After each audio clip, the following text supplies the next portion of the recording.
नमस्कार और the deep dive में आपका स्वागत है।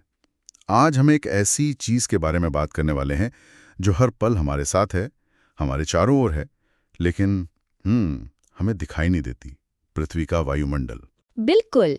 जब हम सिर उठाकर नीले आसमान को देखते हैं तो क्या हम कभी सोचते हैं कि हम असल में क्या देख रहे हैं? ये एक बहुत गहरा सवाल है, क्योंकि वो सिर्फ एक खाली नीलापन तो है नहीं।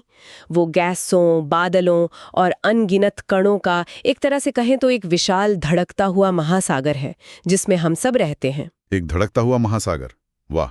या शायद एक अदृश्य कवच। हाँ, ये भी कह सकते हैं, ग्रह का सुरक्षा कवच। बिल्कुल। और आज हम इसी कवच की एक एक परत को समझने की कोशिश करेंगे। ये किस चीज से बना है, इसकी अलग अलग ऊंचाइयों पर क्या होता है, और सबसे जरूरी बात, ये हमारे जीवन को कैसे संभव बनाता है। चलिए इस दिलचस्प सफर की शुरुआत करते हैं। तो सबसे पहले एकदम बुनियादी सवाल से शुरू करते हैं। ये वायुमंडल आखिर है क्या? अगर इसे बहुत ही सरल भाषा में कहें तो ये गैसों का एक लिफाफा है। बस एक लिफाफा जिसने पृथ्वी को चारों ओर से लपेट रखा है। इसमें वो गैसें हैं जो जीवन के लिए जरूरी हैं। जैसे हमारे सांस लेने के लिए ऑक्सीजन। हाँ, और पौधों के लिए कार्बन डाइऑक्साइड।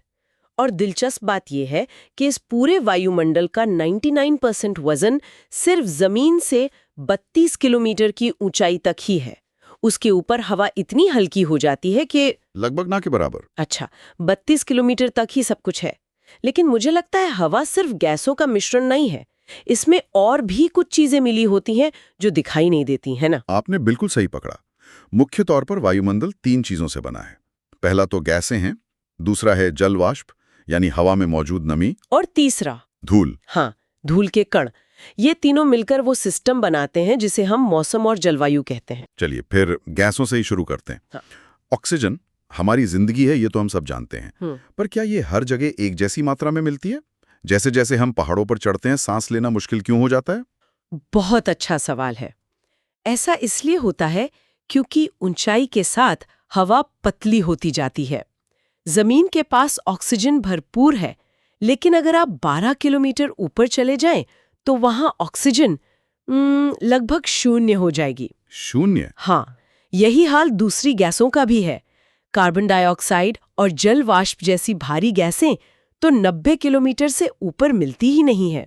कार्बन डाइऑक्साइड का जिक्र आया तो आजकल ये शब्द सुनते ही दिमाग में ग्लोबल वार्मिंग और प्रदूषण की तस्वीर बन जाती है। हाँ। लेकिन क्या ये सिर्फ एक विलेन है या इसका कोई और जरूरी काम भी है? ये बहुत जरूरी बात है। असल में CO2 पृथ्वी के लिए एक कंबल की तरह काम करती है। इसे ऐसे समझिए कि एक खास किस्म का वन वे शीशा है। वन वे शीशा? हाँ, ये सूरज की रोशनी और गर्मी को अंदर तो आने देती है, जैसे शीशे से धूप कमरे में आती है। लेकिन जब जमीन गर्म होकर अपनी गर्मी वापस अंतरिक्ष में भेजना चाहती है, तो यही CO2 एक मोटे कंबल की तरह उस गर्मी को बाहर जाने से रोक लेती है। अच्छा, तो ये गर्मी को कैद कर लेती है? बिल्कुल, और इसी को ग्रीन हाउस इफेक्ट कहते हैं। अगर ये न होता तो पृथ्वी एक बर्फीला ग्रह होती जहां जीवन संभव ही नहीं था। तो CO2 अपने आप में विलन नहीं है? नहीं, समस्या तब शुरू हुई जब हमने कोयला, पेट्रोल जैसे जीवाश्म ईंधन जलाकर इसकी मात्रा जरूरत से ज्यादा बढ़ा दी। अब ये कंबल मोटा होता जा रहा है और पृथ्वी का तापमान लगातार बढ़ रहा है। एक मिनट, अगर कार्बन डाइऑक्साइड इतनी जरूरी है और ग्रीन हाउस इफेक्ट पृथ्वी को गर्म रखने के लिए अच्छा है, तो फिर सब लोग इसे एक विलन की तरह क्यों देखते हैं? दिक्कत कहाँ पर है? दिक्कत संतुलन बिगड़ने में है। एक निश्चित मात्रा में ग्रीन हाउस इफेक्ट जीवन के लिए जरूरी है, लेकिन जब हम अतिरिक्त CO2 वायुमंडल में छोड़ते हैं तो ये उस प्राकृतिक संतुलन को बिगाड़ देता है। जैसे शरीर के लिए नमक जरूरी है, लेकिन बहुत ज्यादा नमक ब्लड प्रेशर बढ़ा देता है। यहाँ भी वही हो रहा है। अतिरिक्त CO2 पृथ्वी का, कह सकते हैं, बुखार बढ़ा रही है। समझ गया। और एक और गैस है जिसके बारे में हम सुनते हैं, ओजोन। कहा जाता है कि ये पृथ्वी का सनस्क्रीन है। इससे बेहतर उपमा हो ही नहीं सकती। ओजोन गैस की एक पतली परत है जो जमीन से लगभग 10 से 50 किलोमीटर के बीच पाई जाती है। इसका काम एक ढाल की तरह है। एक ढाल? हाँ, ये सूरज से आने वाली खतरनाक अल्ट्रावायलेट किरणों को सोख लेती है, जिन्हें हम आमतौर पर UV रेज कहते हैं। ये वही किरणें हैं जिनसे सनबर्न होता है और स्किन कैंसर का खतरा भी। ओजोन के बिना धरती पर जीवन का पनपना लगभग नामुमकिन होता। तो हमने गैसों की बात की, जैसे ऑक्सीजन और CO2, लेकिन जब हम हवा की बात करते हैं तो उसमें एक नमी का एहसास भी होता है, खासकर उमस वाले दिनों में। ये नमी यानी जल वाष्प, इसका वायुमंडल में क्या रोल है? जलवाष्प भी एक तरह की ग्रीन हाउस गैस ही है और बहुत शक्तिशाली। ये भी पृथ्वी की गर्मी को बाहर जाने से रोकता है, लेकिन CO2 के विपरीत इसकी मात्रा हर जगह अलग-अलग होती है। मतलब गर्म और नमी वाली जगहों जैसे मुंबई या केरल में हवा में 4% तक नमी हो सकती है। वहीं राजस्थान के रेगिस्तान या ध्रुवीय इलाकों में ये 1% से भी कम होती है, और ये हवा को स्थिर या अस्थिर बनाने में बहुत बड़ा रोल निभाती है। जिससे तय होता है कि मौसम शांत रहेगा या तूफानी। बिल्कुल सही। यहाँ पर एक ऐसी चीज आती है जिसके बारे में मैंने कभी इस तरह सोचा नहीं था, धूल के कण। हम सब अपने घरों से धूल साफ करने में लगे रहते हैं, उसे एक बेकार चीज समझते हैं, लेकिन वायुमंडल में इनकी क्या भूमिका हो सकती है? ये तो कहानी का सबसे दिलचस्प हिस्सा है। ये धूल के कण आते कहाँ से हैं? समुद्री नमक से, रेगिस्तान की मिट्टी से, धुएं से, पराग से और यहाँ तक कि अंतरिक्ष से आने वाले उल्कापिंडों के जलने से बनी राख से। ठीक है, ये हवा में तैरते रहते हैं, पर करते क्या है? सिर्फ हवा को गंदा? नहीं, ये पृथ्वी के लिए जीवन देने का काम करते हैं। सोचिए कि ये धूल के कण हवा में तैरते हुए छोटे छोटे मैग्नेट हैं जो पानी की भाप को अपनी ओर खींचते हैं। अपनी ओर खींचते हैं? हाँ, और जब काफी भाप एक कण के चारों ओर जमा हो जाती है तो वो पानी की एक नन्ही बूंद बन जाती है। अरे वाह, ये तो मैंने कभी सोचा ही नहीं था। मतलब ये कि जब ऐसी करोड़ों बूंदें एक साथ जमा हो जाती हैं तब जाकर एक बादल बनता है।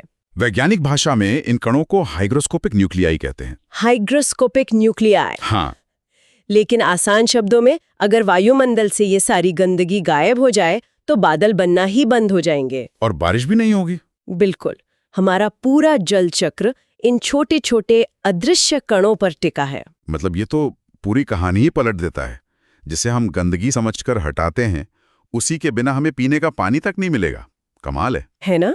तो ठीक है, अब हमें यह पता चल गया है कि हवा किस चीज से बनी है। अब उस सफर पर निकलते हैं जिसका जिक्र हमने शुरू में किया था, जमीन से ऊपर अंतरिक्ष की ओर, परत दर परत। सबसे पहले कौन सी परत आती है? सबसे नीचे, जिसमें हम रहते हैं, सांस लेते हैं और जहां हमारी जिंदगी का सारा नाटक चलता है, वो है क्षोभमंडल या ट्रोपोस्फियर। मौसम से जुड़ी हर घटना, आंधी, बारिश, बर्फ, बादल, बिजली का कड़कना, सब कुछ इसी परत में होता है। और इसकी ऊंचाई कितनी होती है? इसकी औसत ऊंचाई करीब 13 किलोमीटर है, लेकिन ये ध्रुवों पर थोड़ी चपटी है। वहां सिर्फ 8 किलोमीटर मोटी है और भूमध्य रेखा पर सबसे ज्यादा फूली हुई है, करीब 18 किलोमीटर तक। ऐसा क्यों? इसका कारण है सीधी गर्मी।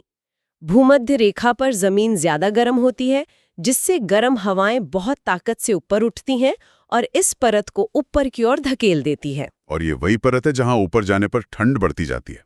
सही है, हर 165 मीटर पर 1 डिग्री सेल्सियस तापमान कम हो जाता है। बिल्कुल, इसे लैप्स रेट कहते हैं। और जहां ये परत खत्म होती है, उस सीमा को कहते हैं क्षोभ सीमा या ट्रोपोपॉज। ये एक तरह की अदृश्य छत है। छत? हाँ, यहाँ पहुंचकर तापमान का गिरना रुक जाता है और ये लगभग स्थिर हो जाता है। ठीक है, तो क्षोभमंडल की इस छत के पार क्या है? अगली परत कौन सी है? अगली परत है समतापमंडल या स्ट्राटोस्फेयर। ये लगभग 50 किलोमीटर की ऊंचाई तक फैली है और इस परत की सबसे खास बात यह है कि यहाँ ऊंचाई के साथ तापमान घटता नहीं बल्कि बढ़ता है। तो ये तो उल्टा हो गया, ऐसा क्यों? क्योंकि इसी परत में हमारी रक्षक ओजोन लेयर मौजूद है। ओजोन परत सूरज की यूवी किरणों को सोखती है और इस प्रक्रिया में गर्मी पैदा होती है। अच्छा। यही गर्मी इस परत के तापमान को बढ़ा देती है। एक और दिलचस्प बात, हवाई जहाज आमतौर पर इसी परत की निचली सीमा में उड़ना पसंद करते हैं। क्यों? क्योंकि यहाँ बादल और मौसमी गड़बड़ियां नहीं होती, तो सफर एकदम शांत रहता है।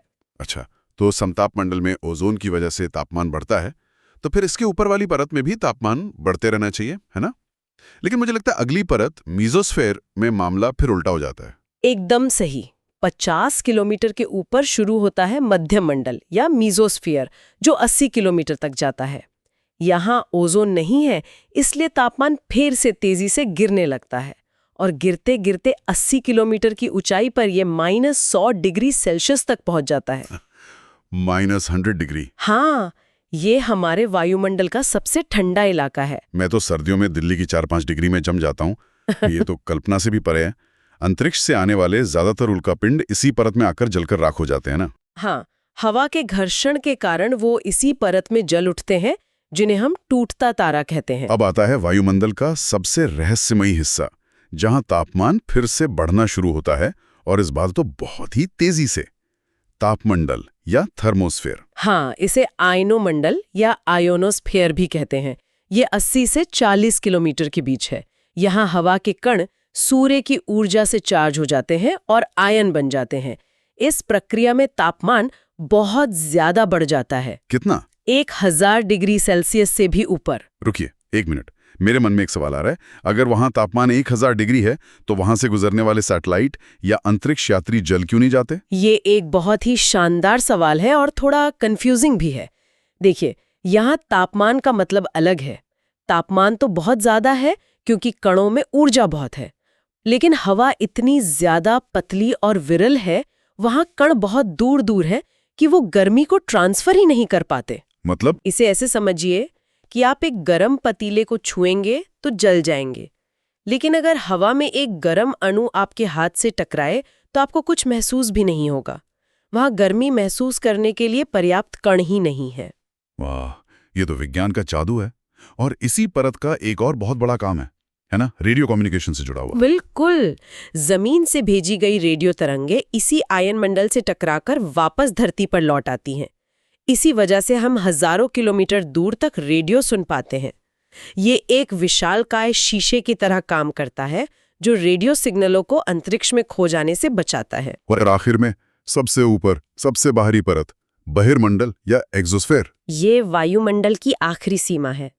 इसके बारे में हमें बहुत ज्यादा जानकारी नहीं है। यहाँ हवा इतनी पतली हो जाती है कि उसके कण गुरुत्वाकर्षण को तोड़कर आसानी से अंतरिक्ष में उड़ जाते हैं। ये परत धीरे धीरे बिना किसी साफ सीमा के गहरे अंतरिक्ष में विलीन हो जाती है। तो हमने जमीन से लेकर अंतरिक्ष के किनारे तक की एक अविश्वसनीय यात्रा की है। इस सब का मतलब क्या है? भूगोल और मौसम विज्ञान के नजरिए से देखें तो क्या ये सारी परतें हमारे लिए बराबर की महत्वपूर्ण हैं? व्यवहारिक रूप से देखें तो नहीं। मौसम और जलवायु के वो सभी तत्व जो सीधे तौर पर हमारे जीवन पर असर डालते हैं, तापमान, हवा, नमी, बादल, बारिश, वो सब कुछ सिर्फ पहली 2 परतों यानी शोभमंडल और समताप मंडल में ही होता है। सिर्फ पहली 2 में? हाँ, हमारा पूरा जीवन, हमारी खेती, हमारे शहर, सब कुछ इन्हीं 2 निचली परतों के रहमो करम पर है। ऊपर की परतें संचार और अंतरिक्ष से आने वाले खतरों से बचाने के लिए महत्वपूर्ण है, लेकिन हमारी रोजमर्रा की दुनिया इन्हीं 2 परतों में सिमटी हुई है। तो आज हमने देखा कि हमारे सिर के ऊपर का आसमान सिर्फ एक नीला रंग नहीं है, बल्कि एक अविश्वसनीय रूप से जटिल और सुंदर मशीन है। हमने उन अदृश्य गैसों, नमी और धूल के कणों की भूमिका को समझा जो हमारे ग्रह को रहने लायक बनाते हैं। और मुझे लगता है कि सबसे बड़ी बात यह है कि ये पूरा सिस्टम एक बहुत ही नाजुक संतुलन पर काम करता है। हर परत और हर कण का अपना एक आयाम है जो एक दूसरे से जुड़ा है। इस संतुलन में जरा सी भी छेड़छाड़ के नतीजे बहुत बड़े हो सकते हैं, जैसा कि हम कार्बन डाइऑक्साइड के मामले में देख रहे हैं। बिल्कुल। और इसी बात से जुड़ा एक अंतिम विचार मेरे मन में आ रहा है। हमने बात की कि जीवाश्म ईंधन के कारण कार्बन डाइऑक्साइड बढ़ रही है, जिससे सबसे निचली परत क्षोभमंडल गर्म हो रही है। हाँ, ये एक स्थापित तथ्य है। तो ये एक बहुत महत्वपूर्ण सवाल खड़ा करता है। एक परत में होने वाला ये बदलाव, जैसे नीचे की परत का गर्म होना, क्या वायुमंडल की बाकी परतों की बनावट या उनकी ऊंचाई को भी प्रभावित कर सकता है? मतलब? उदाहरण के लिए, क्या ये क्षोभमंडल और समताप मंडल के बीच की जो अदृश्य छत है, यानी क्षोभ सीमा, उसे कमजोर या अस्थिर कर सकता है? और अगर ऐसा होता है तो मौसम के पैटर्न पर उसके क्या भयानक प्रभाव हो सकते हैं? ये एक ऐसा विचार है जिस पर शायद हमें गंभीरता से सोचने की जरूरत है।